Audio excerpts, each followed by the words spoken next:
been a difficult year all round, and it has been highlighted that with the loss of social economic status for most people, loss of jobs, loss of businesses, the men have really been hit hard because in most homes they are the providers. Where are you this morning? How are you this morning? I'll say I'm at a very interesting place because so many things have where you expected to provide and things are not as easy as you would want them to be. So I'd say you find the joy in the small things that are happening in your life. Like family, when you have family, those are some of the things you look forward to.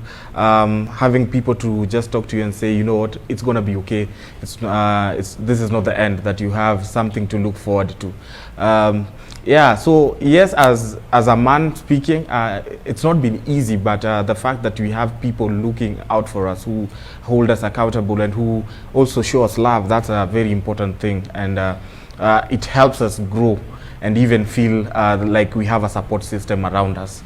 And I think that's the best thing ever for this season, that people show you love and care and ask you the simple question of, are you okay? How are you doing?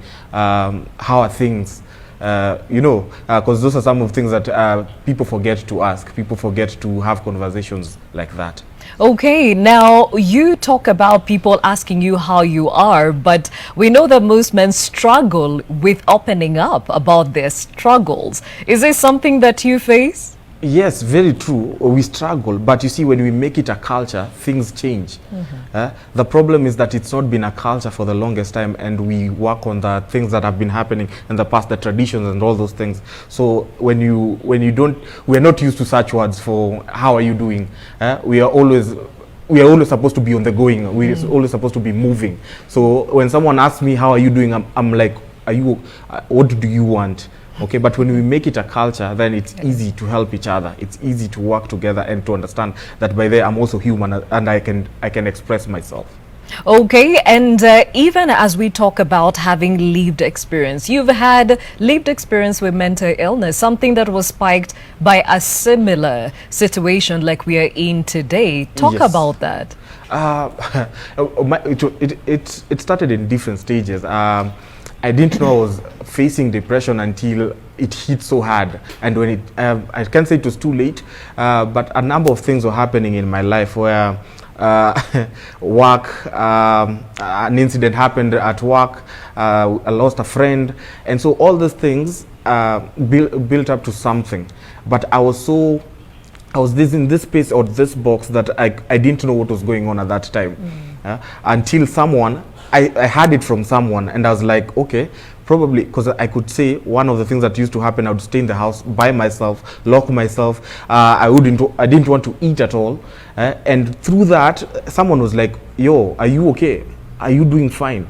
And so a number of my friends rallied themselves around me and made sure that this guy, we have to help him out. We have to do something because the way he's going, and they rallied, but I had to accept that by there I am not okay. Because if I didn't accept, then there's nothing they would have done. They would have just kept quiet and said, okay, we'll be there. But I had to accept and say, guys, I am not okay. Because I remember the last thing, the thing I did was I sent each one of a text and told them, guys, this is what is happening. I am at this space where I'm about to commit suicide and I need help. And all of them, surprisingly, all of them showed up and they're like, yo, you're not alone. Let's see how we can walk through this together. Very encouraging, and we'll hear more about your journey. And Margaret, I'm sure listening to Calvin, you resonate with so many men that struggle with mental illness. First of all, because they do not even recognize it, but also do not speak of it. Tell us more. It's good to hear from Kevin. It's good when we have not because he's a man, but when we have people with lived experiences talking about it, and because they instill hope that you can be there, but you can get up when you seek help, and that you can look back and say, that's where I was, and this is where I am now. And that resonates with very, very many men in this country and maybe the world over. And one of the things, Gladys, is that our men have been socialized and cultured that you must man up. When you seek help, when you see you're depressed, when you see you're struggling, you're not man enough. And for that reason, they tend to suppress what they are dealing with and keep it to themselves and find it very, very difficult to open up and talk about what they're doing or what they're going through. Yet they are struggling. They're struggling to pay the bills. They're struggling to keep their families functioning. They're struggling to keep themselves okay mentally because they are human beings. And for me, any man who comes up and says, I need help, is the strongest man.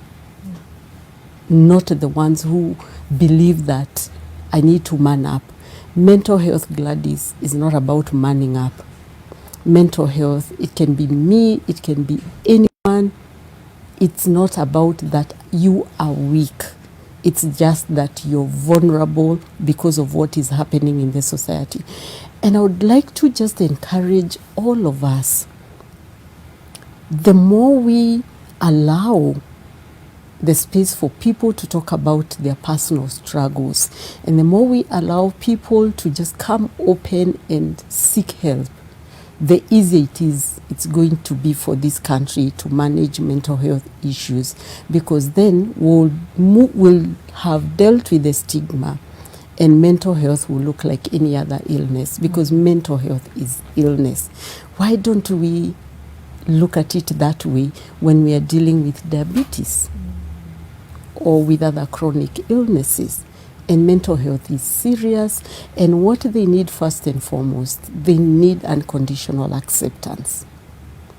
They need people who can listen to them. And mental health, like any other condition, need the family and the immediate family support, because there is the medical part of it in terms of treatment, there is the psychological part of it in terms of treatment, and then there is the support system. And the three, if the individual doesn't receive the three, then it becomes more difficult to even manage what they are dealing with. And that's where the family comes in, the colleagues come in, and that's where the friends come in. And it's very, very, very important to always have someone who is your treatment buddy, someone who walks with you, someone who reminds you, Margaret, have you had your medication when it's your next appointment? And talking of which, mental health illnesses, they are treated by psychiatrists, not just any other doctor. And it's very, very, very important that people seek treatment with the right professionals.